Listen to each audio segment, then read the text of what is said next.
Mesdames, Messieurs, bonsoir et bienvenue à cette grande édition d'information sur la télévision Labari. Rue baptisée Mahamadou Buhari, suivi du vernissage d'un livre qui parle de sa biographie, accompagné de décorations d'une quinzaine de personnalités du Nigeria.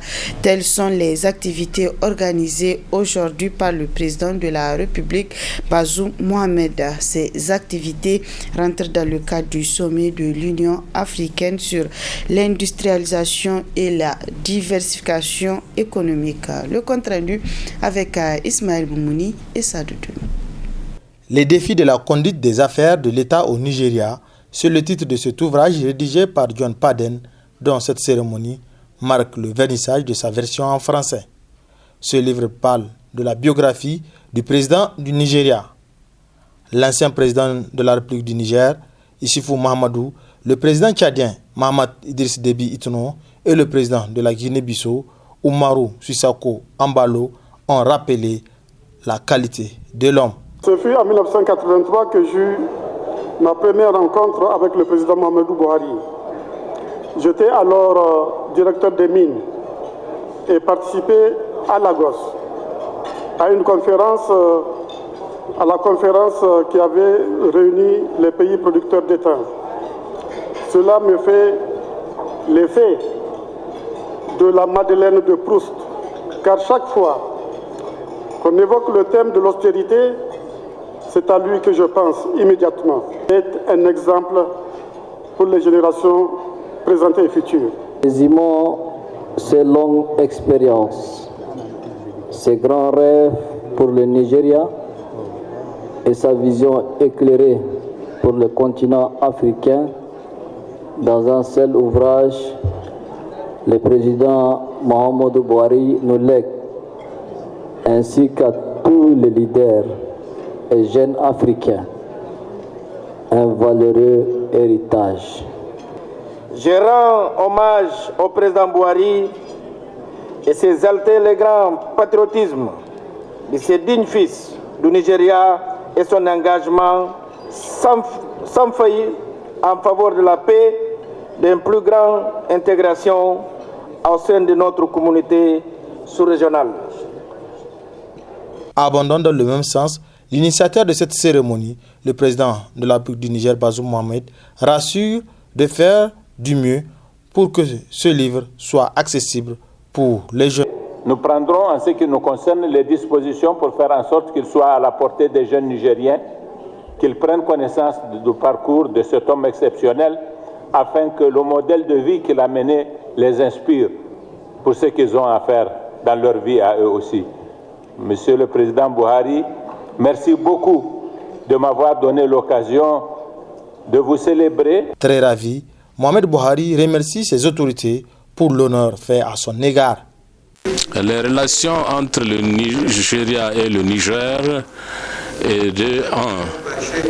ce qui se caractérise par une histoire commune et des valeurs et traditions communes. Il n'est pas étonnant que nos peuples coexistent pacifiquement le long de notre longue frontière de plus de 1500 km.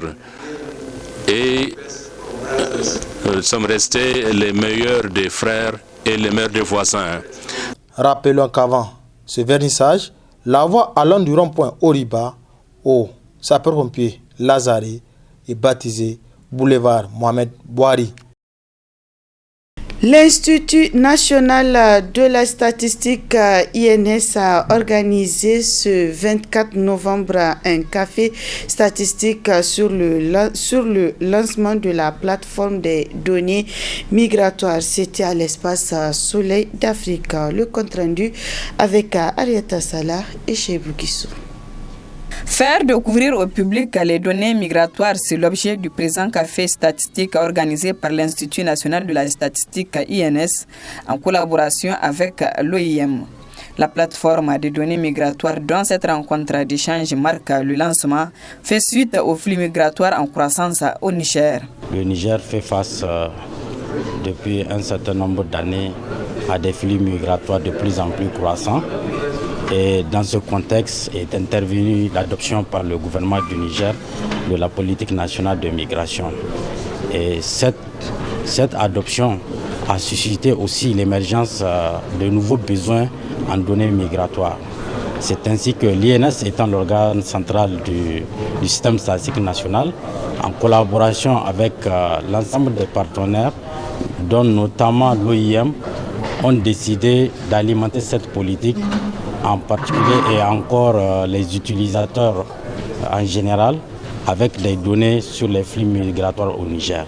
C'est dans ce sens que nous nous sommes assis, on a réfléchi et nous avons mis en place une plateforme de données migratoires.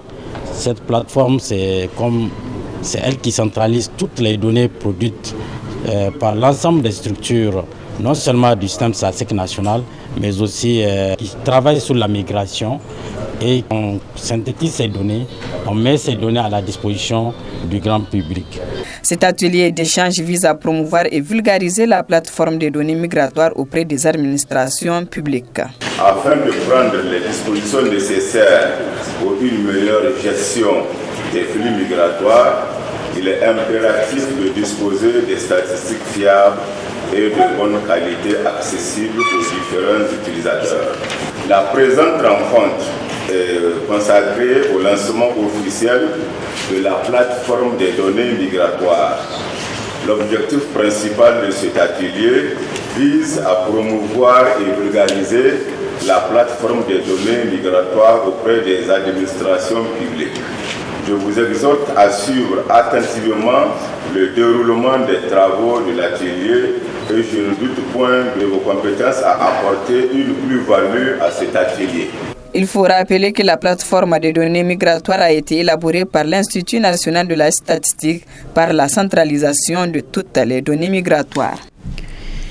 Cérémonie d'ouverture d'un atelier de formation des formateurs nationaux pour la dissémination des paquets d'intrants agricoles PIA et la plateforme. Ils sont au nombre de 40. Les participants à prendre part à cet atelier ouvert à l'hôtel Royal Palace de Niamey. Le compte rendu avec Hamza Sakou et Nasser Seydou. Identifier et mettre à l'échelle des solutions durables pour les sols afin d'améliorer la sécurité alimentaire et les moyens de subsistance dans le monde entier est la mission du Centre international de développement de l'engrais, IFDC.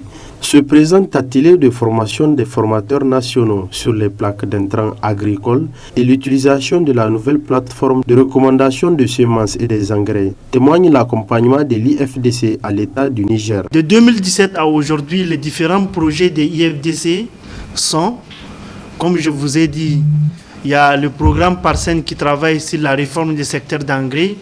Nous avons aussi le programme ISSD Sahel qui travaille dans le secteur des engrais.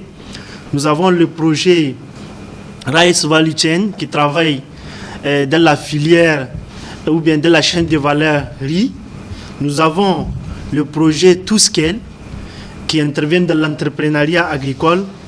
Nous avons un autre projet qui s'appelle Fit de Future qui travaille sur la réglementation des engrais, qui est l'objet de ces qui vous appelle à cet atelier-là. Nous avons aussi un autre projet de recherche sur l'évaluation agronomique du phosphate naturel, le phosphate naturel activé. Voilà. Maintenant, IFDC et le CORAF qui est le Conseil ouest et centrafricain pour la recherche et le développement agricole, à travers le projet engrais, ont développé et mis en ligne des paquets d'intrants agricoles et sur la plateforme Fezaroa. Donc cet outil d'aide à la décision vise à contribuer à une amélioration durable de production agricole. Cette cérémonie est mise à profit par le représentant de l'agence de promotion du Conseil agricole de faire la présentation de son institution. APCA est une agence nouvelle, innovante dans le secteur du Conseil agricole. Beaucoup d'acteurs travaillent, mais le résultat est épars. L'État, dans sa volonté, a créé APCA, c'était pour fédérer tous les acteurs qui devaient travailler dans le Conseil agricole. Et cette agence a pour rôle, en tout cas, de contrôler la régularité la conformité et le contrôle de qualité dans tout ce que font les acteurs au niveau du Conseil agricole. Présent pour la circonstance, la représentante du ministère de l'Agriculture a exhorté les participants d'être assidus et attentifs pendant ces 2 jours avant de les souhaiter plein succès aux travaux. Coris Banque Internationale ouvre une nouvelle agence à Tawa pour être toujours plus proche des clients. La cérémonie d'ouverture s'est déroulée sous la présidence du gouverneur de la région de Tawa, en présence de la directrice générale de cette institution bancaire. Le compte rendu avec Hassan Saleh Mustafa. Après Niamey et Maradi, Coris Banque Internationale ouvre ses portes à Tawa. Un choix au vu des potentialités économiques dont regorge l'ADER. Le choix de la ville de Tawa aujourd'hui se justifie par notre désir d'être proche de la clientèle, de nous rapprocher de notre clientèle. Et cela passe par le maillage du réseau, d'où notre présence aujourd'hui à Tawa pour l'ouverture de cette agence. Et par cette ouverture, nous souhaitons aussi contribuer de notre manière au développement de la région. L'ouverture de l'agence Coris Banque Internationale à Tawa est vivement saluée par la population et particulièrement par le gouverneur de la région pour qui Coris Banque Internationale vient ainsi contribuer au développement de l'économie de cette région. Par ce geste, le système bancaire dans notre région se voit renforcé par cette nouvelle présence. Notre souhait est que le lancement des activités de Coris Banque Internationale à Tawa puisse contribuer aux côtés des autres institutions bancaires de la place à la vitalité du marché bancaire local en participant aux efforts de diversification de l'offre bancaire des produits et services. Mesdames et messieurs, le président de la République, chef de l'État, son Excellence Bazoum Mohamed et le gouvernement du Premier ministre, M. Oumoudou Mamadou, sont conscients de ce que les économies les plus compétitives sont aujourd'hui celles qui laissent la place à la créativité et à l'épanouissement du secteur privé. Pour ma part, j'exprime solennellement ma fierté de présider aujourd'hui le lancement de Coris Banque Internationale dans notre région, car je reste convaincu qu'elle sera un outil au service de nos opérateurs économiques et un vecteur du développement économique de notre région. Enfin, je dois rappeler que le groupe Coris International est bien présent et a une bonne assise dans notre espace économique de l'UEMOA. C'est le gouverneur de la région de Tawa qui a procédé à la coupure du ruban en présence de la directrice générale de cette institution bancaire. Il y avait également les autorités civiles et militaires de Tawa et plusieurs autres invités de marque qui ont tous jugé utile d'être témoins de cette cérémonie grandiose. Des invités qui ont eu d'ailleurs droit à des visites guidées des locaux de cette nouvelle agence Coris Banque Tawa. Voilà, mesdames, messieurs, c'est ainsi que se referme cette édition. Merci à vous de l'avoir suivi et restez en compagnie des programmes de la télévision Labari.